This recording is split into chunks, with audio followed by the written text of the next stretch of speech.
Hello friends, आज होता दसरा. सकाळी लवकर उठून सगळं आवरून घेतलं. नंतर स्वयंपाक वगैरे सगळं आवरल्यानंतर ह्यांनी मार्केटमधून खूप छान छान फ्रेश अशी झेंडूची फुलं आणली आणि मग मी हार करायला घेतला. आपण जर दसऱ्याचा इतिहास पाहिला तर आपल्याला 2 महान कथा आठवतात. पहिली म्हणजे रामायणामध्ये भगवान श्रीरामांनी रावणाचा वध केला, हे म्हणजे सद्गुणांनी दुर्गुणावर मिळवलेला विजय. तर दुसरी कथा आहे महिषासुरमर्दिनी देवी दुर्गेने अज्ञान, अहंकार आणि वाईट प्रवृत्तीचा नाश केला, हे म्हणजे शक्तीच्या माध्यमातून अंधकारावर मिळवलेला विजय.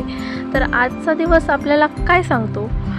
आळसावर कामाचा विजय होऊ शकतो, भीतीवर आत्मविश्वासाचा विजय होऊ शकतो, अज्ञानावर शिक्षणाचा विजय होऊ शकतो, तर अंधश्रद्धेवर विवेकाचा विजय होऊ शकतो आणि सर्वात महत्त्वाचं, नकारात्मकतेवर सकारात्मकतेचा विजय होऊ शकतो. तर आजच्या दिवशी आपण प्रत्येकाने एक संकल्प केला पाहिजे की मी माझ्या प्रत्येक अपयशावर संयमाने आणि चिकाटीने मात करीन. मी कोणत्याही संकटाला न घाबरता त्याचा सामना करीन आणि माझ्या ध्येयाकडे न थांबता वाटचाल करीन. तर माझे हारसुद्धा बनवून तयार झाले. आमच्या बाईकलासुद्धा हार लावला, दरवाजालासुद्धा लावला आणि देव्हाऱ्यालासुद्धा लावला. त्यानंतर आम्ही देवपूजेची तयारी केली, देवाची पूजा केली आणि त्यानंतर नैवेद्य वगैरे दाखवून आजचा सण आम्ही साजरा केला.